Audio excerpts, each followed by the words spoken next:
All right. First of all, thank you very much for allowing approach this time. Yeah, let's just start it. Sure. I'm just going to open up a notepad. So if I need to do some homework, I can do some homework as well. If there are any questions that you've got that I can't answer straight away, Yeah. I'll just make a note of that, and then I'll be able to follow up. Yeah, thank you very Do much. some other answers. Yeah, sure. Okay, this is questions. Yeah, questions. Thank you. Sure.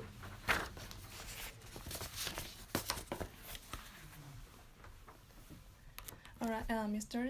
Can you please tell us memorable time you were challenged exactly? Do you have any experience or story you can share with us? Sure. So thank you for sending through the questions earlier. So it was good to be able to think about the sorts of things you were interested in finding out about. I think certainly from memory there have been a couple of occasions where I have been challenged ethically in my role. One of them probably the one that probably illustrates it the best is when I was asked to access someone's personal email. Oh. So there was a suggestion that a staff member had been working inappropriately or had done some inappropriate things at work. Okay.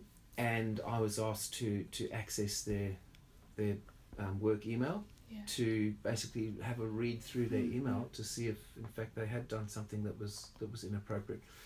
And at the time I felt quite uncomfortable with that and said, well, yes, technically I can do it, but it's not, that's their email, and I felt compromised to go, well, yes, technically I could do it, but should I be doing it? Ultimately, it went up quite senior within the organisation. So although I had the authority to do it myself, I said, no, I'm not going to do that until I'm actually directed to do it. And so it then went to the executive. So it went to the director of HR, and the director of HR said, please, can you do this? And I said, can you please talk to the other director of technology? And if the director of technology agrees, your boss, then I will do it. So, so in that context, you think, hang on, there is something here. They're asking me to do something, although I can do it technically. The question is, should I be doing it? And it wasn't until they actually gave me that directive. And part of it was around, well, what evidence have you got that they've actually done something inappropriate? And they didn't have a huge amount of evidence. And we have processes and we have protocols in place that protect both end users, but also protect the people who are administering the different systems, etc. It was just an interesting exercise.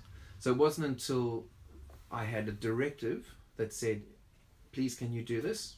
Just so that if there was any then complaint from the person saying, oh, you've been reading my email, I said, yes, I have been reading your email, but here's the directive that asked me to do it, and it basically instructed me to do it.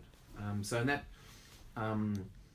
in that context, I guess, yes, I was challenged ethically. And the way around it was to say, all right, well, you make it an order. If you order me to do it, and it was sort of within the bounds of what our policy allowed, then we did it. Okay, thanks. Does that answer the question? Yeah. Sort of.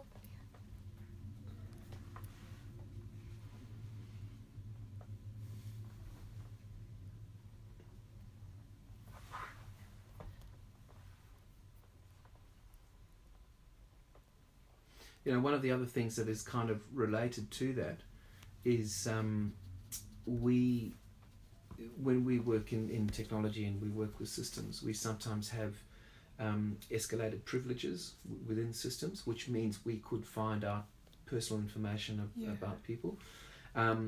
However, we have some protections in place to preclude that as well. So we actually have a policy around, and I can send you a copy if that's relevant. We have a policy around escalated privilege, basically saying that we won't abuse our privilege, and that if we do, it will be a disciplinary offence. So we've got some mechanisms in place that protect both end users but also ourselves through that as well. Yeah. All right. Thanks.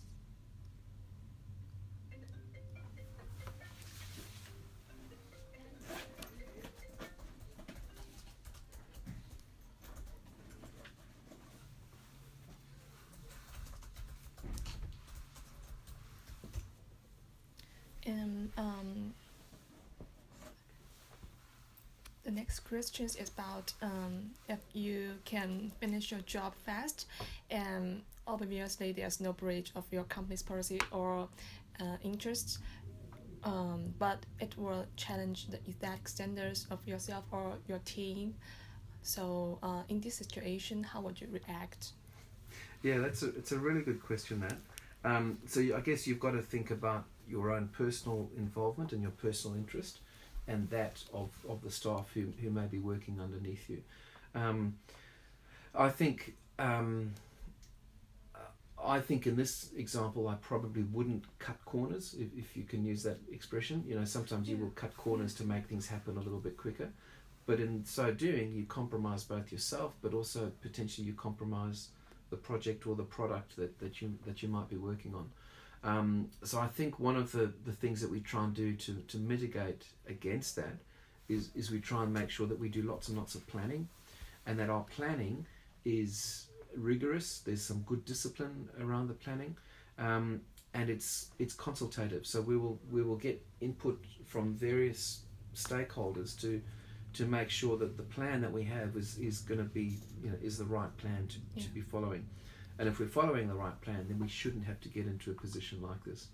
I'm trying to think, certainly in the past,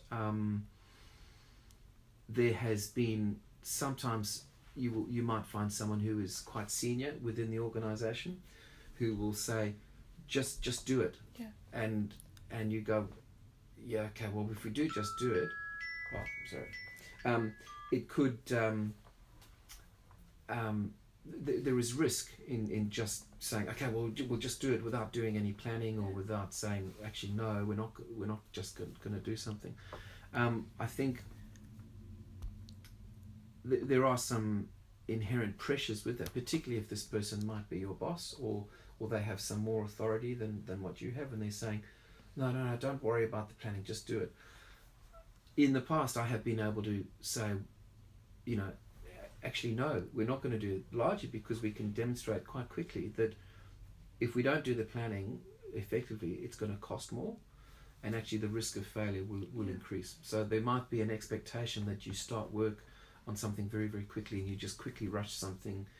So in a technology sense, if I'm working on a system, we'll just quickly rush it through and we'll just put it into production. Well, yes, we could do that, but at the other end, there will be pain and it'll be more cost, and then people will find it's a difficult system to support, or not all of the right things have been done, and you've got something that's buggy and it's not working very well.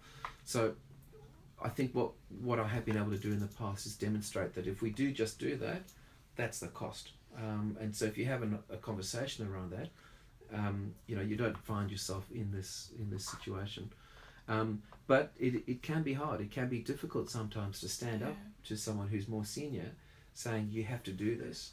I think it's important then to have processes in place, but also the experience to say, hang on, if we do that, that's what the outcome will be. So having being able to have the confidence in your ability, but also in the processes to sort of combat that argument. Yeah.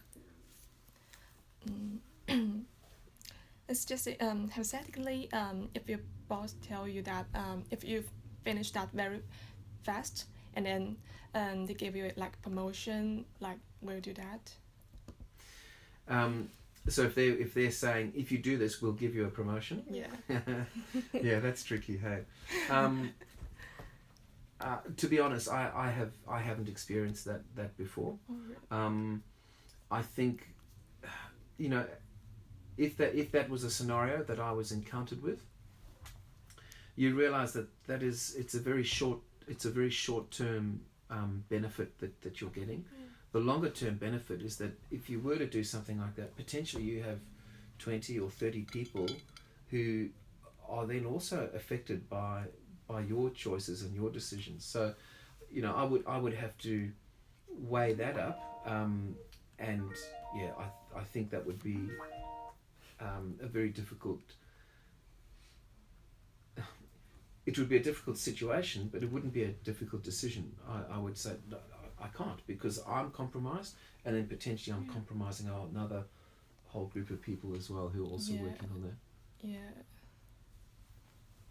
Yeah, because personally, I have worked at Fujitsu. Yeah. Yeah, because in Japan? no, in Shanghai. Okay. Because I'm from Shanghai. Okay. Yeah. Because it's sort of a ICT company, and there's a lot of things like this. Yeah.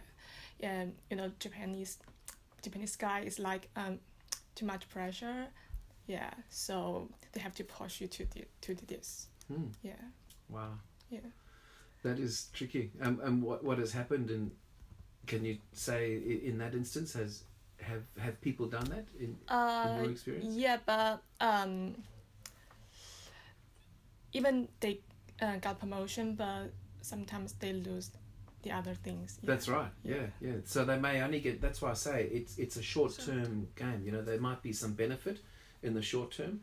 In the longer term, you know, you have alienated a whole lot of other people by going, you know, they go, oh, I don't trust you now. Yeah. Or they say, I don't want to work with you. Or another project comes up, you go and ask people for help, and they go, I might not help you now. Yeah. So it's tricky, and it's unethical. If that's, it's no problem with saying, here's an incentive, and if you work hard, you'll get the incentive. But the incentive itself needs to be ethical as well. It can't be, and it needs to be reasonable. It can't be something that's completely unreasonable, which means you then, you know, you go and do crazy risky things that will either jeopardize people's careers or jeopardize their, you know, their safety within the office. I think it. Yeah. Because in a real business environment, it's not just about you finish your work. Yeah, it's more about the quality. And Definitely. So I have been a project manager for 17 years, and of course the three core things of any project are scope, time, cost, and quality. The four things for any project. So, you know, any change to one of those variables will impact the project. So, as you say, it's not just about cost, or it's not just about delivery time. It's also about these other components as well. Yeah. And certainly as a manager, you realise that people's welfare is also bundled into that as well. And so you have to consider people's welfare. I can't say to my staff, I want you to work a 16-hour day and I want you to work on Saturday. That would be unreasonable. Yeah. However, there are occasions where we will say to our staff, we're putting in a system tonight. I need you to be available to work late into the night. However, I'll let you have off, you know, another day after we've been able to get the system in. So we do things like that. But they are within they're reasonable requests. We have at Deakin we have an enterprise bargaining agreement that enables and supports all of our working conditions, and so within the enterprise bargaining agreement we have provisions for things like that. So we have something called time off in lieu. So if they work extra hours in a day, we can say, right, we will give you time off in lieu. So because you did you know, notionally they only have to work 8 hours a day, but because you worked 14 hours on this day, we'll give you 6 hours that you can take off on another day, that you don't have to work on another day. So there are provisions in place to allow for that sort of thing. If I was to say to someone, no, I need you to work 16 hours a day from Monday to Friday, and I need you here all day Saturday, and I need you here all day Sunday, we'll see you back again on Monday, it would be unreasonable. But so if I was doing that in order to deliver a project faster, that wouldn't be it wouldn't be good. All right. Okay. Thanks.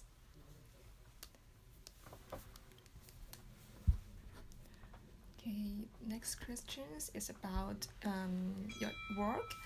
Could you please briefly describe your work, and does your work affect business and social issues?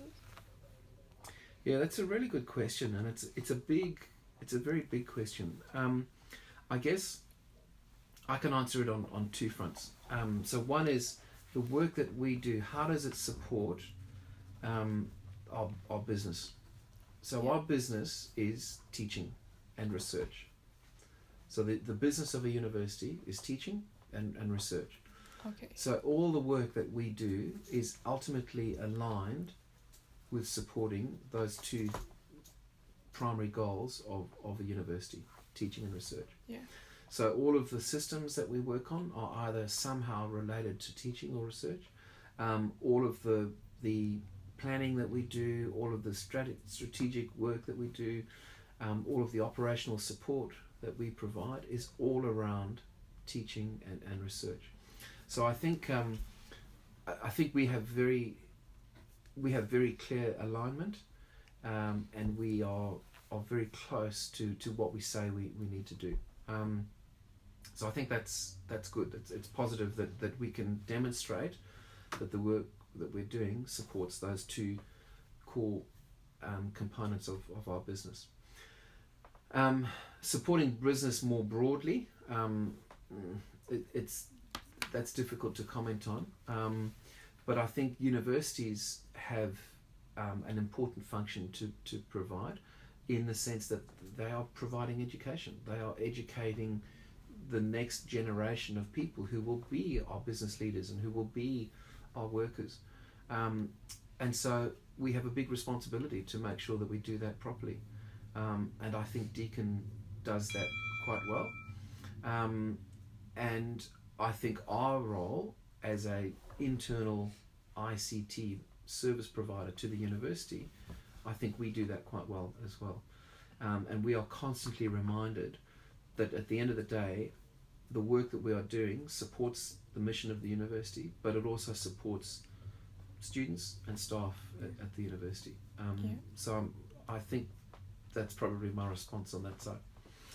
With regard to social issues that we face, the university, part of what the university's core mission is also around community engagement. Yeah. And so there are some things that I do specifically that I think support that concept of community engagement. And I'll give you a couple of examples.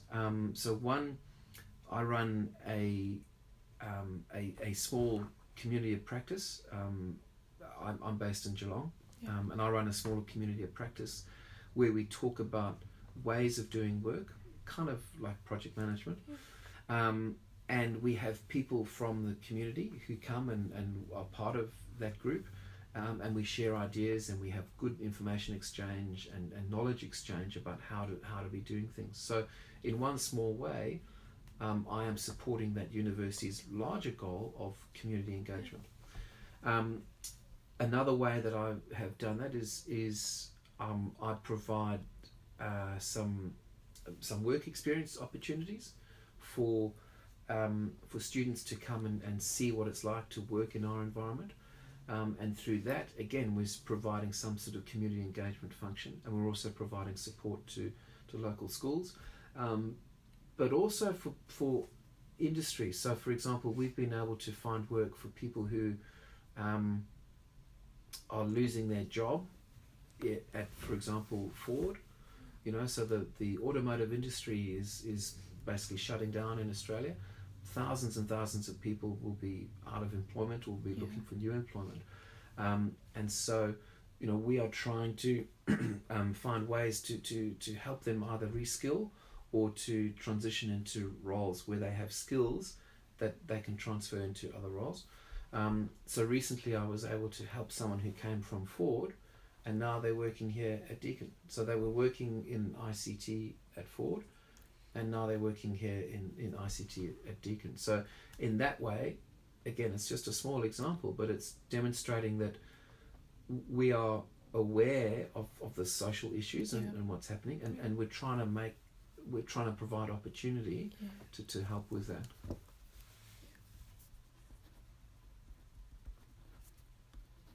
So I guess I'm giving you these answers from an information systems perspective. I'm not talking about health and welfare, because of course there's a whole lot of other stuff that the university does in that space. It's not about the unit, it's just about your department. Yeah. For sure. Yeah. Next question.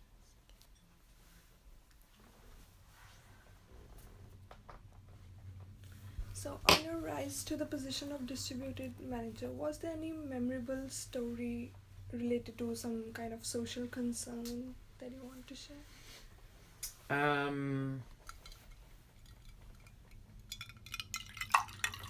Good question. So two things maybe that I can illustrate. One which I was involved with, and I'm going back a number of years. So there was going back a number of years, the staff went on strike. They were not happy with work conditions. They weren't happy with pay, and consequently the union called for action, and the staff went on strike, and they picketed the universities. Do you know what that means? To picket the university. So effectively they set up a boundary around the university, and effectively they were preventing other people from coming into work. And it is challenging to then decide yourself, do I go to work or do I support their cause and stay away from work? So on that, so ethically there's a question there. Do you go, okay, well, do I support this, or do I go, well, I don't necessarily agree with this, and now my ability to work is being impeded. Do I go to work, or do I stay at home, and then do I then take the consequences for being absent from work, or do I take leave on that day? So it throws up a whole lot of questions. So it wasn't I wouldn't necessarily say it was a huge social issue, but it was social in the sense that here was a group of people who said, we're not comfortable and we're not happy with what's happening, we're going to go on strike. So in that example, I came to the university on that day, and there they were standing with their boards and megaphone and saying, done with this, and I had to decide, do I try and cross the picket line? Do I go through these people and go to work and work, or do I go home? And my position was, well, actually my role at the time, I was the IT manager for one of the faculties. My role meant that the work was still happening, systems were still running. I needed to maintain those systems, and there were some people who were working as well, and there were students who were there. I needed to make sure that they could be supported to do their work. So it became more about making sure that those people could be supported, as opposed to supporting this issue here, which was really a minority issue. It wasn't a. I'm not downgrading the issue that was being discussed, but it was a minority group of people who were striking. And so I crossed the picket line, and they stopped my car, and they stood in front of my car, and they came and they spoke to me, and they said, what are you doing? Just go home. I said, so I had this exact conversation. I said, I understand your position. I understand what you're trying to do, and I know that you would like people not to work. However, I'm here to do this, and I need to support the students who are here, and I need to support these systems, because if these systems go down, it will affect you as well. Yeah, because it's your responsibility. Yeah. So then they said, oh, all right. But so they let me through. So they move away, because there were maybe 6 or 7 people surrounding the car. And they, they were waving their boards and their placard. So they said, okay, you can go through. But then the car behind me, no, they sent the other car home. So, so it was interesting. So, it was challenging. It was confronting. But I was able to sort of reason with them, and it wasn't a massive social issue. It was some disaffected people who were not happy with decisions that were being made. It wasn't like a huge a social issue. Anyway, one illustration.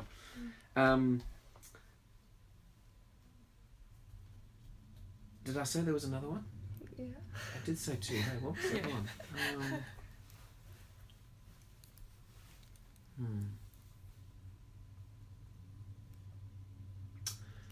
I think maybe another one was.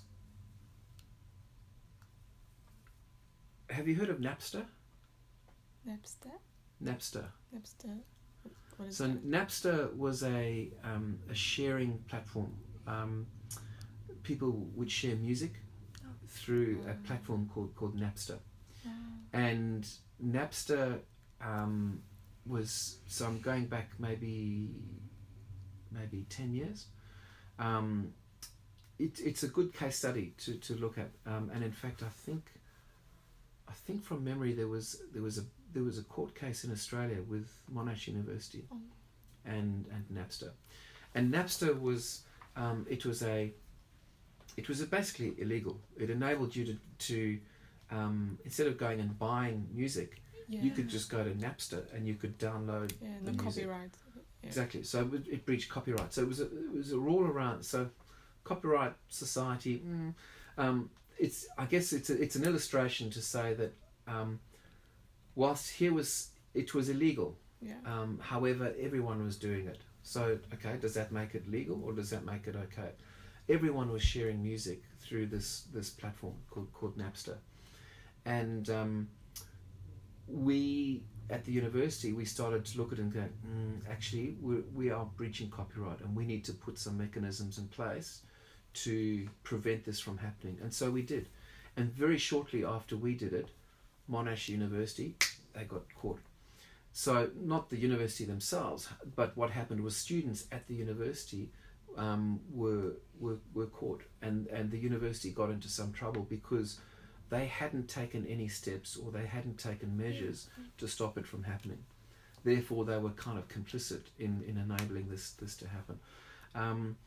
So although that wasn't a decision of mine to do anything, when it came to actually enforcing it, we had to make sure that staff were informed, that students were informed, and that we put systems in place that would prevent it from happening. So, for example, you couldn't then go and access these technologies. So, I guess that's an example of that is related to society. It's not a huge social issue per se, but if you talk to Sony or if you talk to Virgin Records, or if you talk to the music industry, they will say this is a huge thing because it was costing them. It was costing them money. Copyrights, yeah.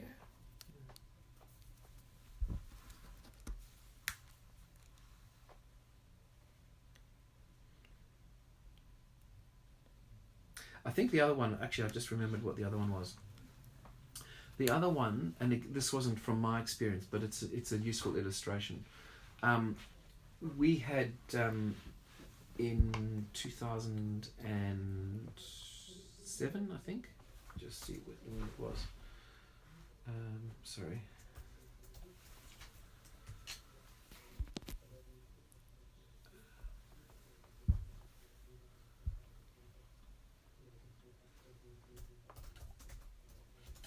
I should remember. –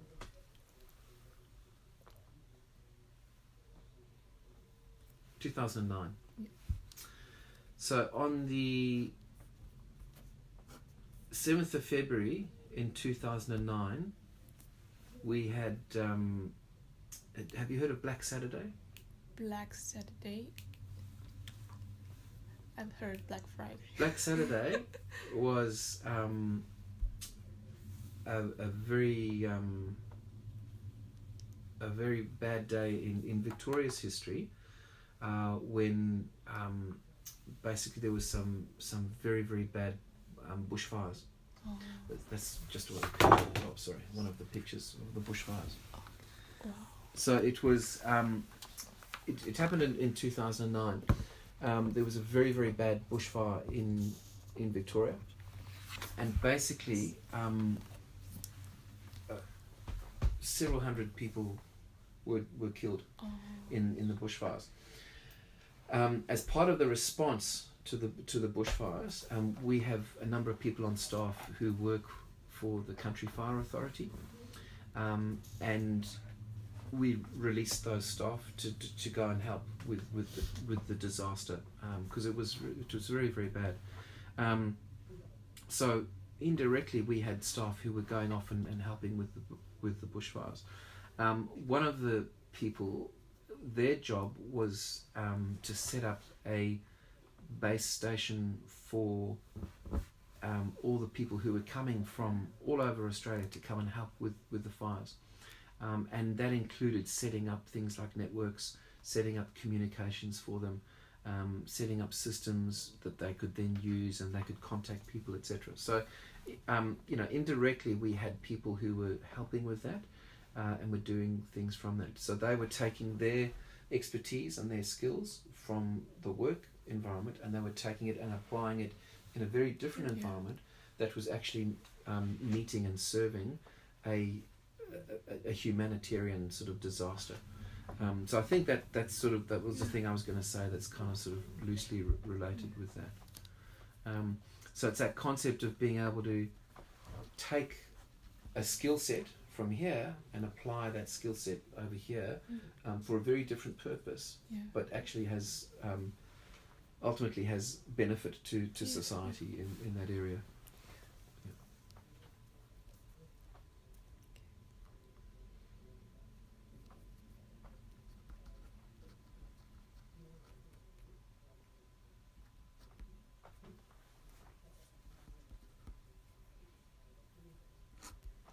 The next question is, so if we're stuck in a situation where the case manager or even the management don't behave in a ethical way, but going against them leads to exclusion or even redundancy, so what should we do in such type of a situation? Yeah, that's a really good question. I think my advice would be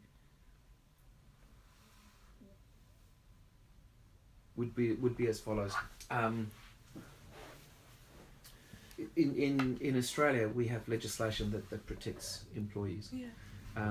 We have, the Fair Work Ombudsman. We have a whole series of structures and organisations that will protect employees, including the unions. So I would suggest that for people who are entering the workforce, to certainly be aware of what their rights are.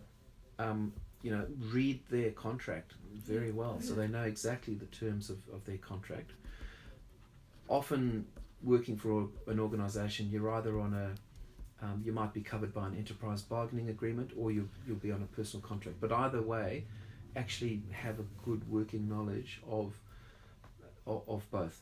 So that is your personal contract, and also the enterprise bargaining agreement.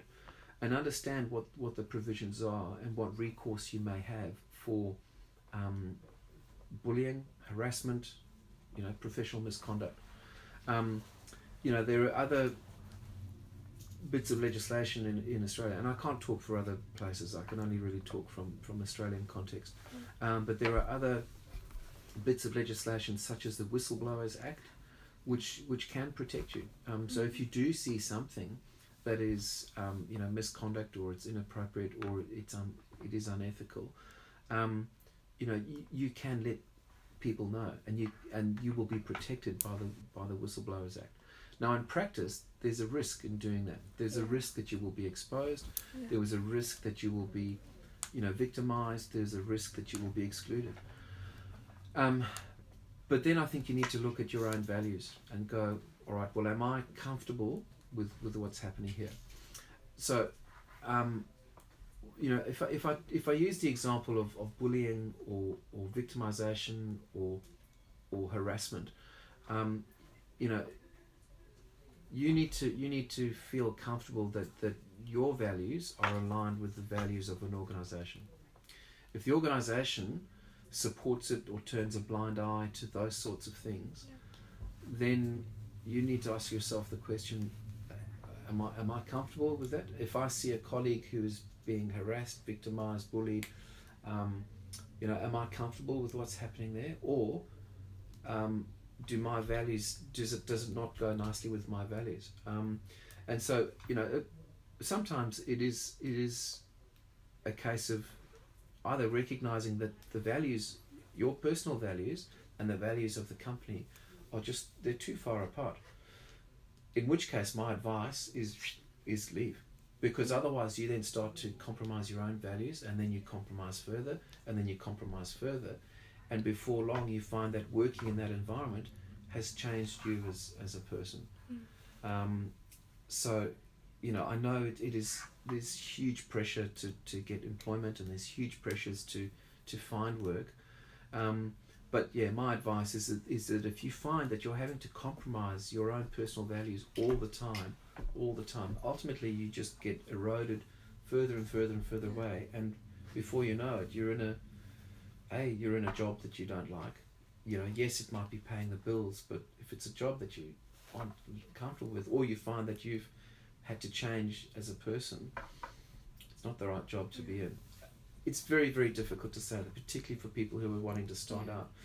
But it means then that when you do your job search, look for those qualities that in companies, and most companies will publish what their values are.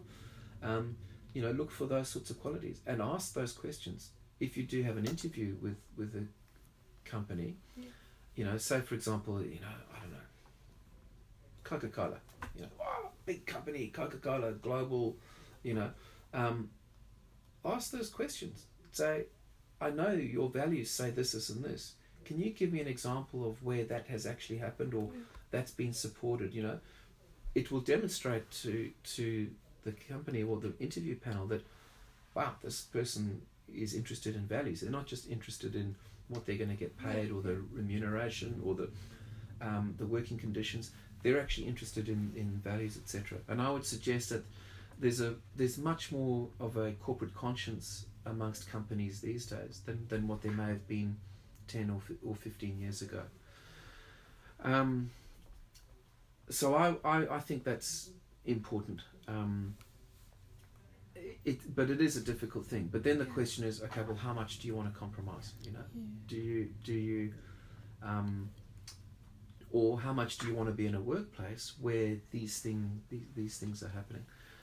It's a really good question. If this is the sort of stuff that you guys are studying, I think it's a really good unit. Very interesting. Do you believe that your personal value could be changed between the company's value and your personal interests? I think over time, yes. And there's a real danger in that. Yeah. There's an expression that, what is it? If you can boil a frog in a saucepan of water, and the frog won't realize that it's dying until it's dead. Yeah. Because the water just gets slightly warmer, and the frog thinks, yeah, that's okay, and that's okay, yeah, that's okay, and the frog's dead. It's not okay. So it's a little bit like that. You can be working in an environment that could be completely toxic, and over time you will go, oh yeah, I'm not really happy with that. Oh, it'll be okay. Oh well, I'm getting paid. Oh, that's okay. And then over time it can erode your personal values to the point where you could just feel either depressed, you can feel exhausted, you can feel, to go to work today? You know, so I think there's a real danger of that happening. Yeah. And there will come a point, I think, in that where you ultimately you will say, actually no, that's it. There is a line, and I've compromised,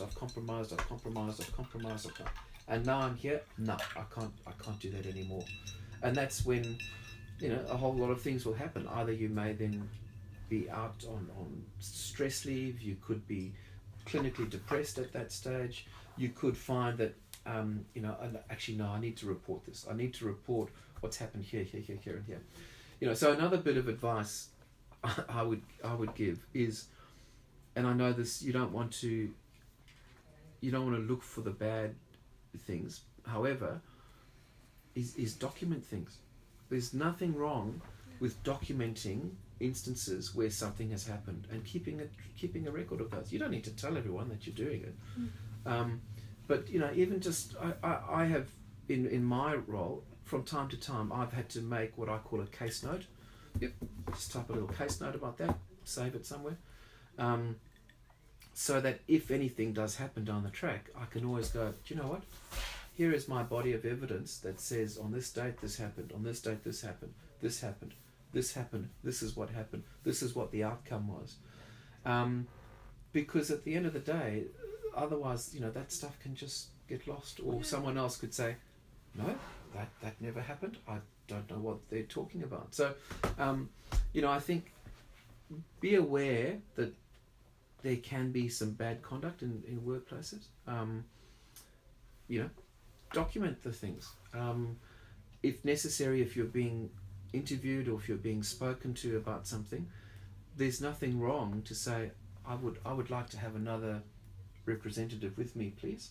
You know, so that it's very difficult to then get into a position where, oh well, he said and then she said and then he said.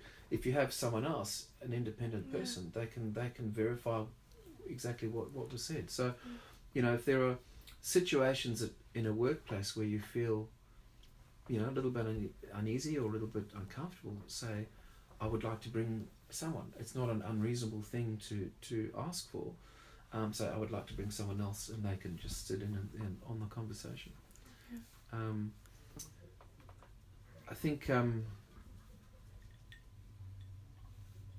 as I say, I think in Australia we are generally very, very lucky that there are lots and lots of mechanisms in place to protect employees, for sure. but also to protect employers. So employers, you know, we have training all the time. Just last week I had to do some more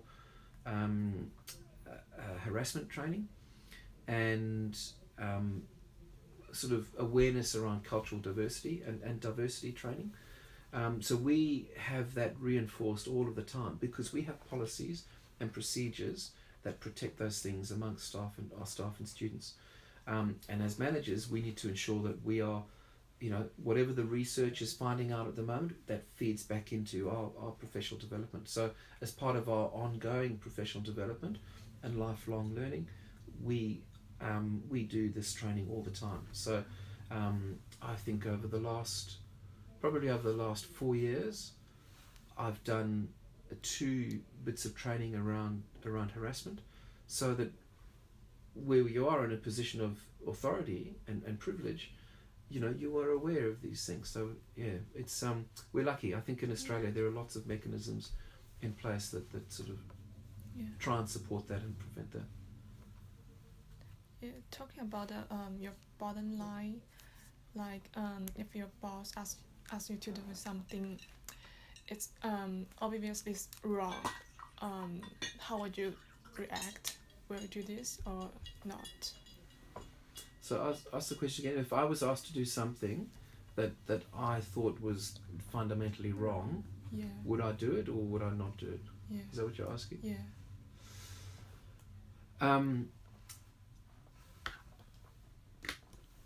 I think it might depend.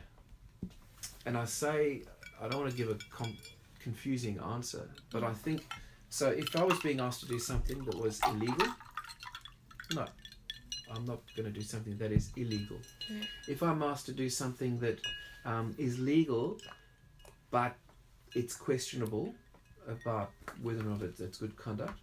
Again, probably no. If I was asked to do something that was legal, but and questionable, but look, it's okay because everyone's doing it. No. Oh, still no. Still no. Still no.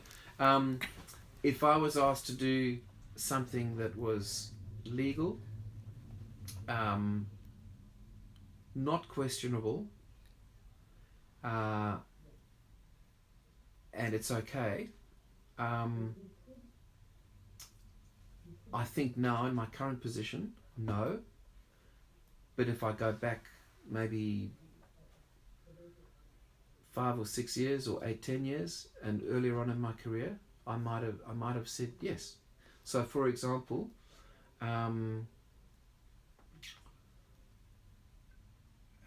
if a big software company said to me, or knew that I was working on a project to implement their software, and they said, "Oh, that's great! Oh, fantastic! Oh, look, would you like some tickets to the Formula One? And come, be our guest at the Formula One. It would be great." I think maybe 10 years ago I said, "Oh, yeah, I would love to go to the Formula One. No, thank you, I will come." Yeah, and then when they came to my office next time, or they come to the work and they go, wondering, could we you will now buy our product, but we took you to the Formula One, So there's a question there as to whether or not, you would accept that or not accept that. And I would say personally, maybe 10 years ago, I'd like to go to the Formula One. But now, with a little bit more maturity and a little bit more understanding, you realise, actually, hang on, that could be seen by other people, that what you're doing is unethical. That what you're doing is potentially then being some favoritism for that software organisation. So that if they win a contract or if they win a tender, they will go, "Oh, well, the only reason they won the tender is because they paid for everyone to go to the Formula One and be their guest at the Formula One." So it's a really good question. I think, so for things, look, they're not doing anything illegal, but it's how it appears to people. So maybe 10 years ago, maybe I would have said, "Yeah, I want to go." Certainly now, I would go, "No." That's because now I have a better understanding, and I have matured in my career as well. I realise, actually, hang on, I can't do that. But let's say if you know what they ask for, and then you're really into like Daniel Ricciardo, and then will you do this or no? Still no. I would still say no. yeah. But that's interesting though, isn't it? And companies will do this all the time. Yeah. Companies do this all the time. They know that you like this or like that. Okay, I know that there might be an opportunity to get do $1 million worth of business. All right, what are they like? I think they like, okay, and then they'll come with gifts. So, it happens all the time, which is why, certainly in government and certainly at Deakin now, we have a gift register.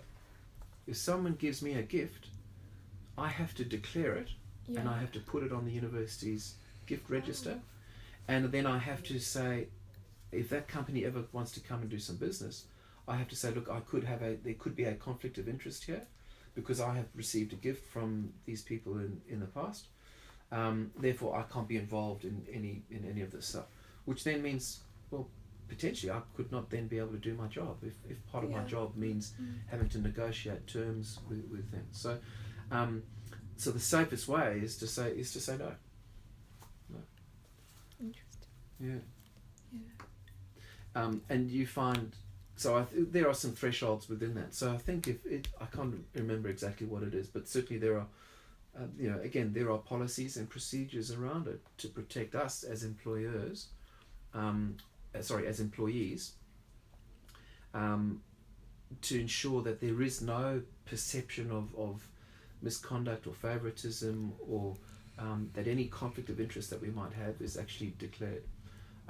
So last year, for example, I was working on a project outside of the university, and I had to make sure that my work out there was registered and people were aware of it, so that there could be no conflict of interest. There were times where, working on that project, I said to them, okay, I will step out of the room, I can't be part of this discussion, because there is a conflict of interest. If you're asking me to do stuff back in my own organisation, there is a conflict of interest. I can't be involved with that. I need to step out of the room. I go out of the room for 10 minutes, they finish talking about what they want to do, I come back in. So just last year, you know, that was a scenario that I was working in. And as I say, you know, that external involvement and what I was doing for them is registered. We have that on a register. At any given time, if anyone says, this is not good conduct, we can say, well, it was declared, we knew what he was doing, there's been no conflict of interest. Yeah.